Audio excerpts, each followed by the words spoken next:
You won't believe what she did when she found out her coworker had stolen 5 years of her work and taken full credit for it in front of the entire company. She didn't confront him. She didn't report him to HR. She didn't cry in the bathroom or update her resume and quietly disappear. She waited. She planned. And what she did next cost him everything he had spent his entire career building. Tonight we have 3 dark revenge stories about ordinary people who were pushed past their breaking point and decided that justice was not going to come from anyone else. It was going to come from them. These stories are deeply satisfying. They are also deeply unsettling because the line between justice and something darker is thinner than most of us would like to believe. Are you ready? Let's begin. Story 1. The Credit Thief. I want to tell you about the 5 years I spent building something extraordinary and the 14 minutes it took someone else to take it from me. I am a data analyst. I have been one for 12 years. I am good at my job in the specific way that quiet people are good at things. Not loudly, not visibly, not in the way that gets you noticed at company events or remembered at performance reviews, but in the deep, structural, load-bearing way that means everything works because of what I do, even if nobody knows my name. His name was Greg. I am using his real name because he is not in a position to do anything about it anymore, and because I have earned the right to say it out loud.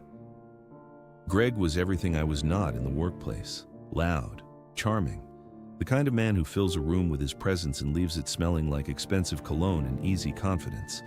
He was my direct colleague for 3 years before he became my supervisor, a promotion that still makes my jaw tighten when I think about it, because I know with absolute certainty that the work that got him that promotion was mine. It started small, the way these things always do. A suggestion I made in a meeting that he repeated louder 2 minutes later, as if he had just thought of it. A solution I emailed him at 9 in the evening that he presented to the director at 9 the next morning as a breakthrough he had been working on. Small enough that I questioned my own perception each time, small enough that I told myself I was being paranoid, oversensitive, reading too much into normal workplace dynamics. Then came the Henderson Project. The Henderson Project was 18 months of my life. I designed the entire analytical framework from scratch. I built the models, I ran the projections, I wrote every word of the final report. I worked weekends. I worked through a family vacation. I worked through being sick for 2 weeks in January because the deadline did not care that I had a fever of 102. Greg contributed one thing to the Henderson Project. He put his name on it, not as a collaborator, not as a supervisor who oversaw the work, as the sole author, his name on the cover page, his name in the executive summary, his name in the email to the board that described the project as the result of his innovative thinking and analytical leadership. My name appeared once in the document, in the acknowledgement section, as a member of the support team. I found out when the board meeting happened and Greg received a standing ovation and a bonus check for $47,000, and I was not invited to the room. I sat at my desk that afternoon, and I felt something shift inside me that I have never quite been able to describe accurately. It was not anger exactly. Anger is hot and immediate, and it makes you want to do something right now. This was colder than that. This was the feeling of a decision being made somewhere very deep and very quiet inside me. A door closing, a different door opening. I did not confront Greg. I did not go to HR. I did not tell anyone what had happened. I started building a file. Not obviously, not in a way anyone would notice, just quietly, systematically. Over the following 8 months, I documented everything. Every email where I had originated an idea that later appeared under his name. Every timestamp on every document that proved I had created something before he claimed it. Every message thread, every version history, every metadata trail that told the true story of who had done what and when. I also started doing something else. I started making Greg look good in the short term in ways that would destroy him in the long term. This requires explanation. Greg was charming, but he was not actually smart. He was very good at presenting other people's work as his own, but he had no real understanding of the underlying analysis. He could not have rebuilt any of it from scratch. He could not have answered detailed technical questions about the methodology. He was a facade with nothing behind it. So I started feeding him slightly flawed work. Not obviously wrong, not wrong enough that anyone would catch it immediately. Wrong in the specific subtle ways that would only become apparent 6 to 12 months later, when the projections failed to materialize, when the models produced results that didn't match reality, when the board started asking why the analytical framework that had earned Greg his promotion and his bonus was producing consistently unreliable outputs. And I made sure he presented all of it himself, loudly, confidently, with the full force of his charm and his expensive cologne and his complete inability to answer follow-up questions from anyone who actually understood the numbers. 8 months after I began, I requested a meeting with the chief analytics officer, not Greg's boss. 2 levels above Greg, a woman named Dr. Patricia Osei, who had a PhD in applied mathematics and who I had carefully cultivated a professional relationship with over the preceding year. I brought my file. I laid out 18 months of documented evidence of intellectual theft with timestamps, version histories, email chains, and metadata trails that told a story no reasonable person could dispute. I also laid out 8 months of quietly flawed projections that had been presented to the board under Greg's name and were now beginning to show their problems in the quarterly numbers. Dr. Osei was silent for a long time after I finished. Then she asked me one question. She said, "Why did you wait 8 months?" I said, "Because I wanted to make sure that when this conversation happened, there would be no path back for him." Greg was terminated 4 days later, not quietly. The kind of termination that comes with an investigation and a clawback of his bonus and a conversation with the company's legal team about the intellectual property implications of what he had done. He has not worked in his field since. The industry is smaller than people think, and the story got out the way stories do, and nobody wants to be the company that hired the man who stole 5 years of someone else's work and nearly cost a major client $47,000 in bad projections. I received a promotion and a salary adjustment that I accepted without celebration. I want to be honest about how I feel about what I did. I do not feel guilty. I want to feel guilty because I think that would make me a better person. But I sat at my desk the day Greg was walked out of the building with a security escort, and I felt something that I can only describe as the specific deep satisfaction of a long calculation finally resolving to the correct answer. Some people would call what I did revenge. I call it documentation. The distinction matters to me. I am not sure it would matter to Greg. What do you think? Was what she did justice or something darker? And what would you have done with 8 months in a file? Revenge tastes different depending on how long you let it wait. The next story proves that the best revenge is not just living well. Sometimes it is watching someone else lose everything they tried to take from you. Story 2. The Landlord. I rented from Marcus Webb for 4 years. I want you to hold on to that number, 4 years. Because everything that happened, every decision I made, every quiet, careful step of what I'm about to describe was built on 4 years of documentation, 4 years of patience, and 4 years of a man treating me like I was disposable in my own home. Marcus Webb owned 11 rental properties in our city. He was not a businessman in any sophisticated sense. He was a man who had inherited money, used it to buy properties, and discovered that he could treat the people who lived in those properties however he wanted, because they needed somewhere to live, and he did not need their goodwill. He raised rents without notice. He ignored maintenance requests for months. He kept security deposits without cause. He entered apartments without warning or permission. He sent threatening letters over minor lease technicalities. He was, in the specific legal sense of the word, a slumlord, and in the specific human sense of the word, a bully. He decided to illegally evict me in February of the worst year of my life. I had lost my job in November. I'd paid my rent on time every month for 4 years without exception. I had no lease violations. I had no complaints against me. I had, by every measurable standard, been a model tenant for 4 years. Marcus Webb slid an eviction notice under my door on a Tuesday morning that said I had 30 days to vacate due to non-payment of rent. I had paid my rent 6 days earlier. I had the bank transfer confirmation on my phone. I called him. He said there must have been an error and he would look into it. 3 days later, another notice appeared under my door. Then a letter from a lawyer he had put on retainer specifically for tenant disputes. I want to tell you what I felt in that moment. It was not panic, it was not despair, it was a very specific cold clarity, the kind that comes when you realize that someone has decided they can do whatever they want to you and is counting on you not knowing enough or having enough resources to stop them. He was wrong about that. I knew a great deal about tenant law because I had spent 4 years living under Marcus Webb, and I had educated myself the way people educate themselves when they know they are going to need the information eventually. I knew that what he was doing was not just wrong, it was illegal in 6 specific ways that each carried their own legal and financial consequences. I also knew something else, something I had gathered quietly over 4 years of living in his building and talking to his other tenants and noticing things.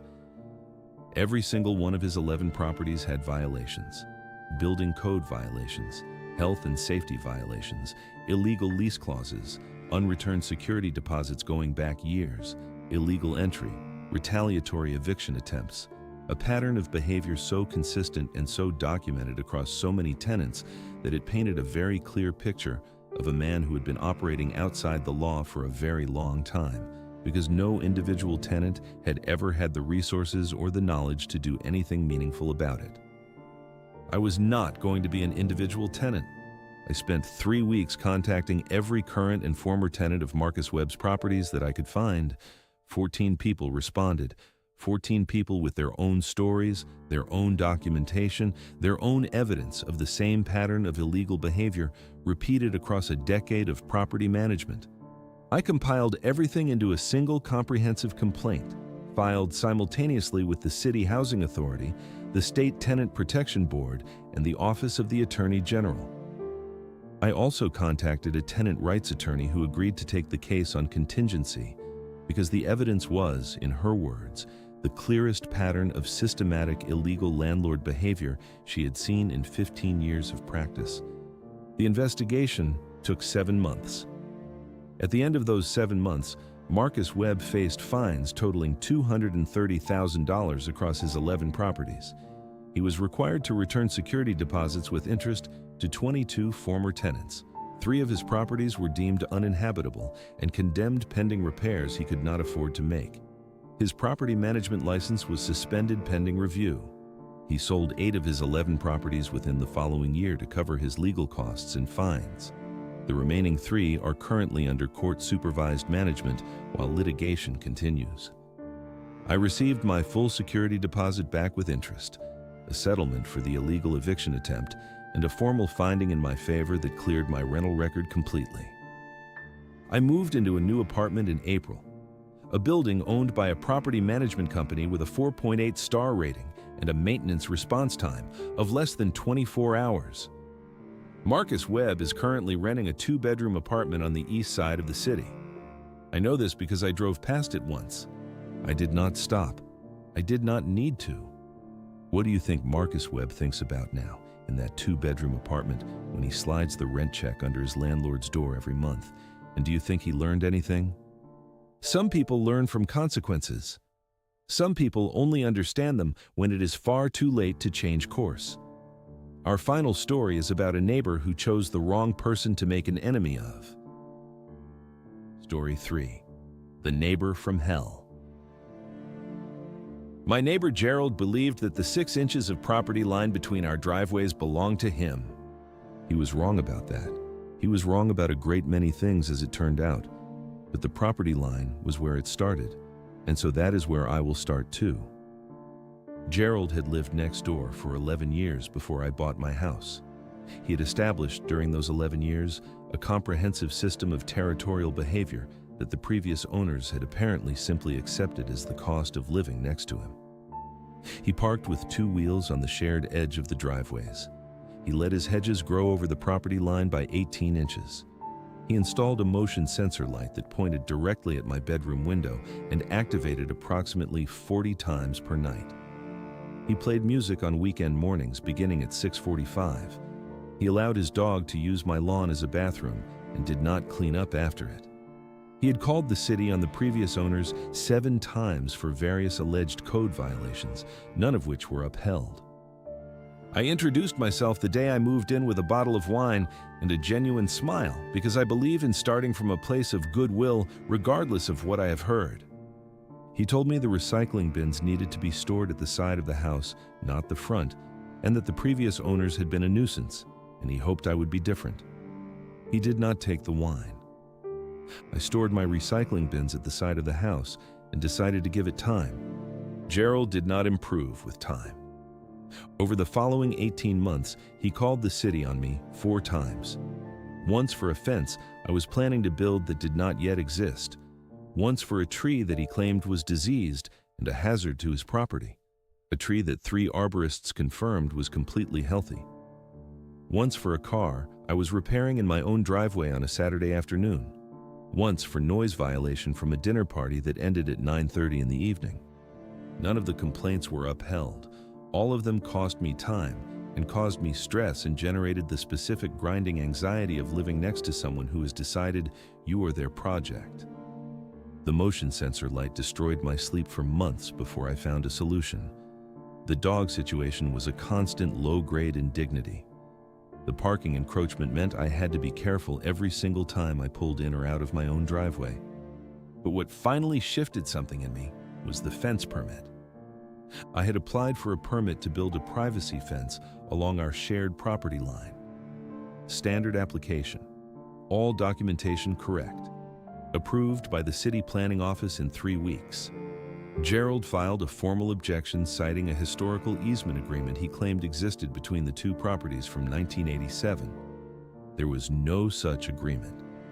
But the objection triggered a review process that delayed my permit by 4 months and cost me additional surveying and legal fees to definitively prove that Gerald had fabricated the easement claim from whole cloth. The city found in my favor. Gerald received a formal warning for filing a false objection. That warning was important. I will come back to it. Because that was when I stopped reacting to Gerald and started paying attention to Gerald. There is a difference. Reacting means he sets the agenda. Paying attention means you do. I started noticing things. Gerald ran a small side business from his home, consulting work, the kind that generates income that does not always make its way onto a tax return with complete accuracy. I am not an accountant, but I know enough to recognize the shape of what I was looking at. Gerald had done several renovation projects on his property over the years that required permits. I pulled the public records. Several of them had been done without permits. Some had been done with permits that did not accurately reflect the scope of the work actually completed. Gerald had a boat in his backyard that he worked on most weekends. The city had a specific ordinance about the storage of watercraft in residential areas that the boat was not in compliance with. It had not been in compliance for, based on the records I found, approximately 6 years. Gerald had filed 7 code complaints against previous neighbors over the years. All of them had been either dismissed or found to be without merit.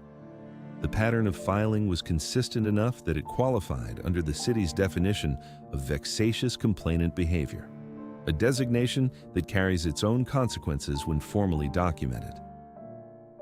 I spent 2 months building a file that would have impressed a city attorney.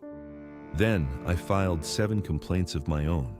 1 to the IRS through their official whistleblower program regarding income reporting irregularities, 1 to the city building department regarding unpermitted renovation work, 1 to the city planning office regarding the boat storage violation, 1 formal petition to have Gerald designated a vexatious complainant based on his documented history of bad faith complaints against neighbors dating back 11 years, and 1 letter to Gerald's Homeowners Association, a body he had, I discovered, been a vocal and self-righteous member of for 8 years, enclosing documentation of his unpermitted renovations, his fabricated easement claim, and his formal warning from the city.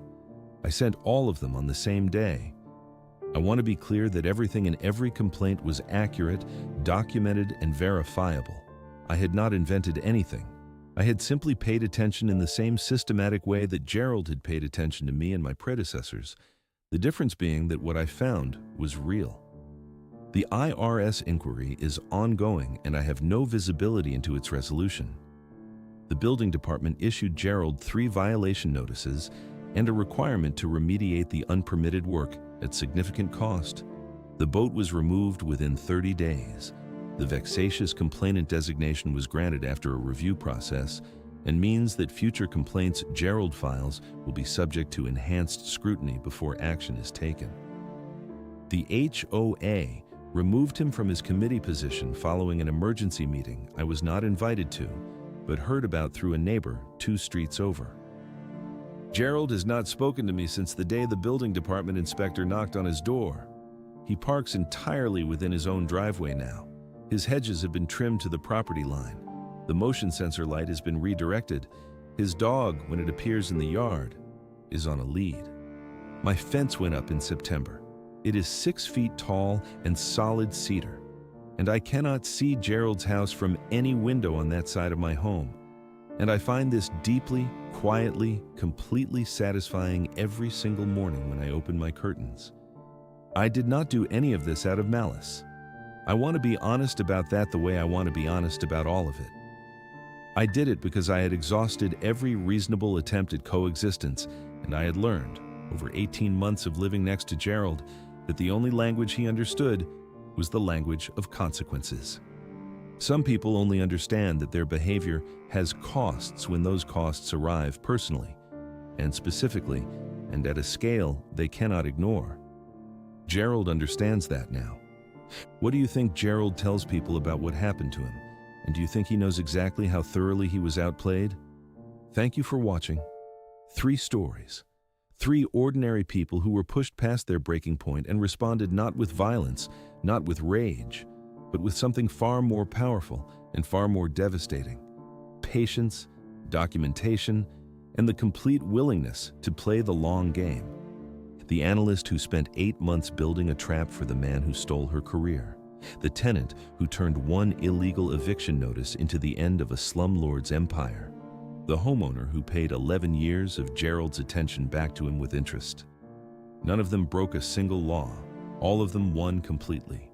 Leave a comment right now and tell me which story gave you the most satisfaction. And if you have your own revenge story, something you have never told anyone because it sounds too calculated, too cold, too unlike the person you present to the world, leave it below. This is a safe space for the long game players. We see you. Like and subscribe for new stories every single week. And remember, the most dangerous person in any conflict is not the loudest one. It is the quietest one, taking note.